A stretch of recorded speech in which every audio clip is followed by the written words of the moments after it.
So when we get into the real history, what is an Essene, right? In the first century, meaning like 0 to 100 AD, or now they say CE, the Common Era. In the first century, there were three main types of Jews, religiously, I mean. And it was the Pharisees, which are your typical... they were like big Torah guys, like, really would preach the Torah and were really into it. Like kind of by the book, Torah following.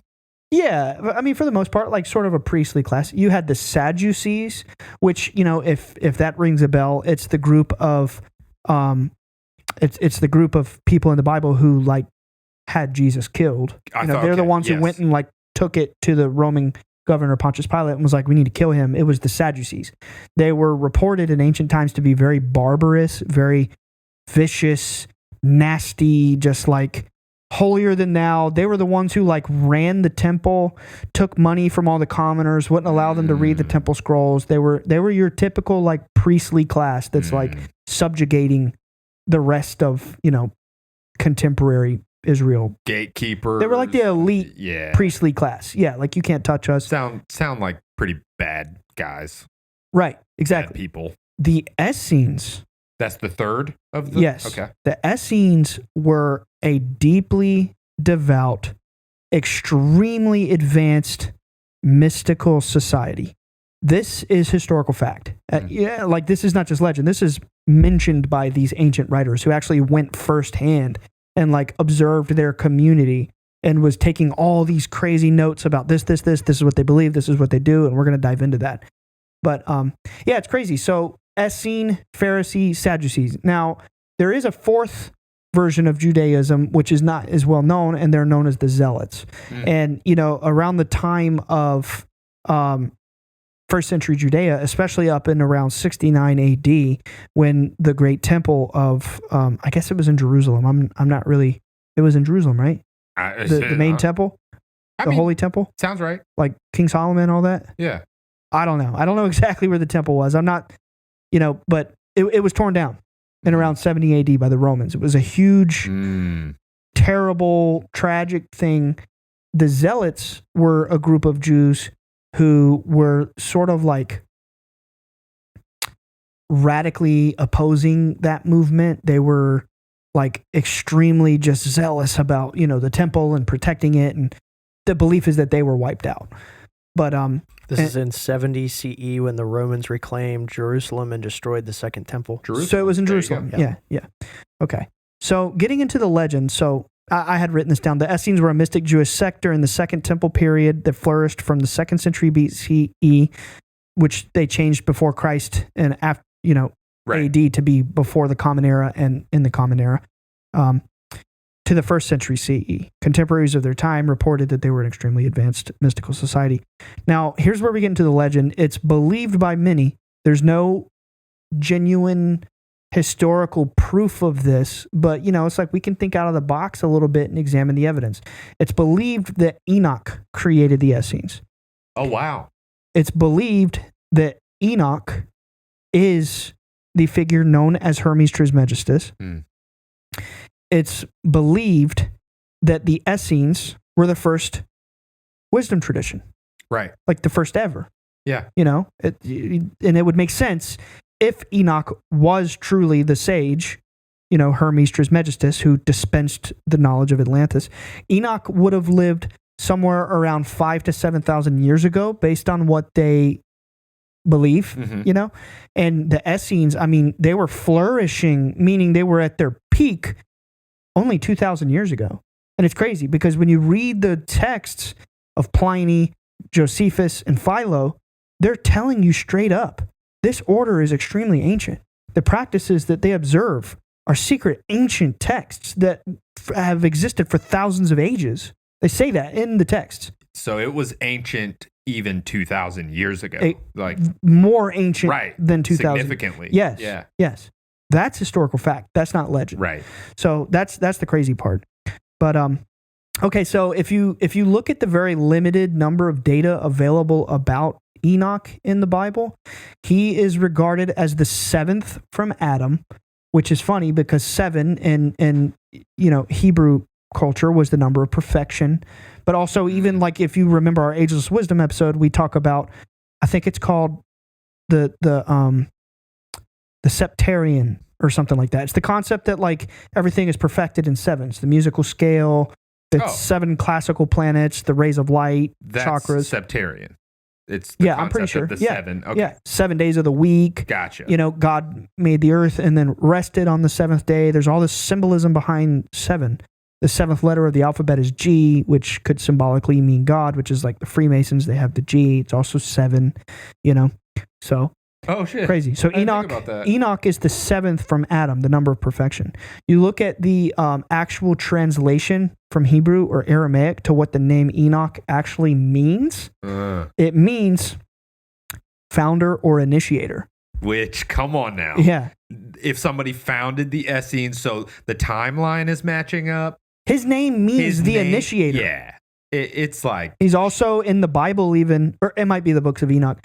He's regarded as being the scribe of God. He went away after 365 days and ascended. And that's Genesis. Yeah, and just to like further drive it, with the Hermes Trismegistus stuff, Hermes and Hermes. Thoth, yeah, the scribe of God. They're scribes. Like, it's all matching up. And in terms of like, to anybody out there who hears like, there's no concrete historical evidence and that like, makes you feel some type of way. We're talking about potentially 7,000 years ago. Yeah. What would you have expected to survive? Right. There are so many societies from that long ago that we have nothing to show for. Even just physical, scientific, nothing to do with wisdom traditions or spirituality or any of that stuff. We have lost countless things from that long ago. Yeah. Just because we don't have literally like physical evidence of something that was 7,000 years ago, it doesn't mean nothing. This stuff is lining up already. Exactly. So there's something to this shit. There's got to be. That's what I'm saying. There's absolutely got to be. Come on now. And then, I know I'm going off on a tangent, but when we were talking about Enoch the other day and how, on the Metatron episode, right, how he's represented, it even says he's represented, he has many names through many cultures. It's like, come on, man. This shit is obviously lining up. So John the Baptist, which, for those, I have to be mindful of the fact that although the Bible is common knowledge to so many people, there are a lot of people who even grew up Christian or Catholic and they have no knowledge of the Bible. So like I feel like some of these things I want to explain in very simple terms. Like John the Baptist was the cousin of Jesus in the story. He's the one who baptizes Jesus in the water, right? The story where Jesus gets his first baptism. What is that? He initiates him, right? John the initiator, John the Baptist. He baptizes people, takes him out into the water. And the story goes, he baptizes his cousin Jesus. And John says something, I'm not good with remembering exactly the quotes verbatim, but he says something like, I'm not great as the one who comes after me. And he's referencing, his cousin Jesus. But anyway, so we find that I believe that's the first time that baptism was introduced. I don't think baptism was an ancient Jewish practice. I think it's a more Christian practice. Wow. You see what I'm saying? Now, here's the catch. Remember, I just told you the Essenes were flourishing in the 1st century BCE, around 100 BCE up to 100 AD. CE. Yeah. So like before Jesus was even born, we had people writing about these doctrines and practices of the Essenes. And very clearly, we're going to read it. Very clearly, one of their practices was every single morning an Essene initiate would baptize themselves or bathe in cold water. Wow. It's ritual purity. So then, okay, question. According to the Bible, that baptism that John performed on Jesus, are you saying that was like in the Christian canon, the first baptism? If I remember correctly. Wow. Yeah. I could be very wrong, but I'm pretty sure. And then the fact that the Essenes... Oh, they've been baptizing for thousands of years. Dude. That's my point. Like, there's practices that they had. It's like... There's things in the Christian and other religions and other societies that come from them. Yeah, and you might even read the Bible and be thinking like, okay, but why'd you think to do that? Or why, like when it talks about the, what are they called? The wise men that are going, following the star. Why are they doing that? Why are they following the star? Most people who read the Bible don't think about that. Why did these wise men show up? Well, you know why? Because the first mention of baptism is John and Jesus. The preaching of John first ever baptism, right? Yeah. According to the Bible. Right. But, the Bible talks about the wise men following the North Star. You do a little bit of digging, and you find out thousands of years before that, it was prophesied in Zoroastrian text. Zoroastrianism. Yeah. And at face value. And it was the Zoroastrian Magi who followed the star. Exactly. Yeah. There's something going on. Yeah, at face value, you're reading the Bible and thinking, oh, this is the first time any of this stuff is happening. Right. But think for a second. Where did they get that from? Right. Well, we haven't even talked about how John the Baptist and Jesus were Nazarenes. They were from Nazareth. Let's go. I'm getting pumped. But the idea here, it's like the Essenes probably were at Qumran. It's like we can't know because we don't have a time machine to go back thousands of years ago. But there's a lot of evidence that it's like it's probably true. Mm-hmm. The Nazarenes were believed to be the Essenes. Right. So it's really crazy. So John the Baptist, no matter how you slice it or dice it, even when you read about him in the Bible with the little bit of canon text about him, it's like the way he dresses is distinct. He has like animal fur clothes on with like these leather sandals, something like that. And it's like they make a very subtle reference about him being the second coming of Elijah.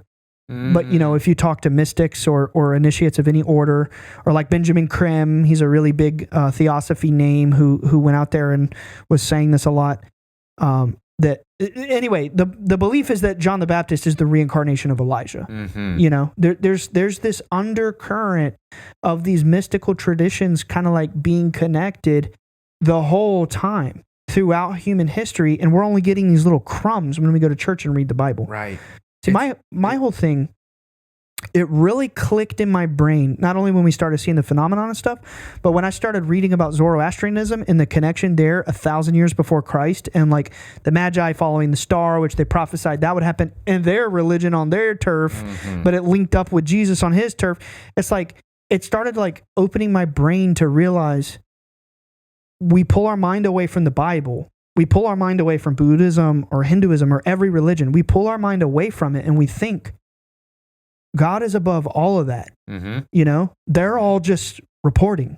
Yeah, they're trying to figure it out. They're trying to put it in a way that people can understand. And then unfortunately, some messed up people are adding their own stuff to it. Right. To twist people's minds and stuff. But yeah, you're reading the Bible and you're thinking, like, who are these magi that show up and all this stuff? But in the Bible, you would never see a reference. They would never say explicitly 3 magi from, the order of Zoroaster or whatever. They would never say that because, like you just said, then that pulls you back from the Bible. Yeah. So they would never say it. They just want to give you a tiny the 3 kings or the 3 Yeah. I think there was a manuscript a long time ago or some translation that does say magi, but they don't like tell you what it is. They just say the word and they move past. But it's just crazy. So we're going to go deeper now. So the Dead Sea Scrolls, again, they were found in Qumran. There's a belief that they were written by the Essenes. And also like it's indisputable that the Dead Sea Scrolls, whoever wrote them, would have considered them highly secretive. They hid them around the time of 69 or 70 AD when the temple was being invaded and destroyed by the Romans. Yeah. So that's why in the first place we have all these hidden scrolls that are popping up because we have these orders that are like, we have to protect these scrolls. We can't let them get burned by these people. Yeah, absolutely. So the crazy thing is years before 1947, I'm talking like in real history in the 1940s, Edgar Cayce. Do I believe every single thing that Edgar Cayce knows? Well, said. I don't know everything he said, so no, I don't know. I haven't heard everything he's ever said, but I will say, studying the Edgar Cayce material, I believe a lot of it. It resonates with me. Come to find out, he saw a lady, like a lot of his experiences parallel my dad's, and it's just crazy. Like, I think there's something to Edgar Cayce. He seems like he's in the line of sages. For sure. He's definitely a mystic, a sage, whatever. And he actually predicted the Dead Sea Scrolls being found, like just mere a few years before they were found. But in his reading about this, he did these past life. He wasn't like doing like you hear where people do like hypnosis on people and get information out of them. He was going into a trance, and he was, for all intents and purposes, like astral projecting or like remote viewing the past. You see what I'm saying? Right. And did he also access the what is it called? Akashic Records. Akashic Records. Yeah. Okay. He came up with that. Gotcha. He was like the big name that came from. Right. Okay. Actually, a lot of the New Age stuff comes from Edgar Cayce. He was way ahead of his time. And the big thing that he said in that reading was that Jesus was a part of the Essenes. Again, we're separating the history from the legend, but we also have this third dimension of this psychic experience that it's like, you could take that as evidence. Yeah. Oh, yeah. If you want. I mean, yeah. Edgar Cayce said in his readings that actually the Essenes were so devoutly mystical that they had a prophecy that there would be someone born unto them that would be a great mystic or a great sage or, an enlightened being who would awaken other people, and it would be the vessel of the immortal Christ soul. Because the idea of Christ has existed long before Jesus. It's in Osiris. Mm-hmm. We just talked about the Irish myth, and there's these myths all around the world of some solar deity that incarnates. Atlantean myth. I mean, the majority of these wisdom traditions have that Christ consciousness somewhere in them. Yeah, it's just some solar force predating Christianity by thousands of years. Yeah. So anyway, he had this reading that Jesus was a part of the Essenes, that they had these scrolls and Qumran and all this stuff, and part of his reading too was that John the Baptist was a reincarnation of Elijah, and that John the Baptist was a high-level initiate of the Essenes and all this stuff. So it's just very cool. It's very cool. You could say psychic lore. But now getting into... Now we're going to shift into like the facts. Let's shift. You know what I mean? We're going to get away from legend. We're going to get away from mystics. We're going to start reading some ancient texts. Let's take a shift. Take a shift right on me, okay?